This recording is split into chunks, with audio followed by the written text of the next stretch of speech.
Jackie சேனல்ல வந்து work பண்ணிட்டு அதுதான் நான் உதயமாகிறான் எடுத்துட்டா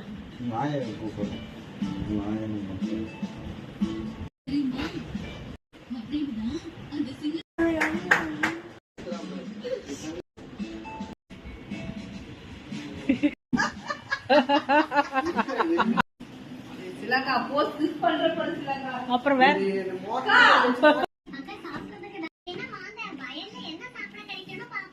கேரட்டு, பட்டாணி, சோளம் இப்படி நிறைய காய்கறி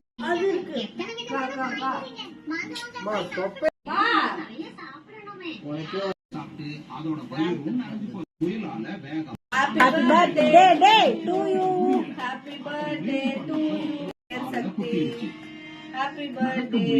ரொம்பவே தவிச்சிட்டு தோட்டக்காரராலையும்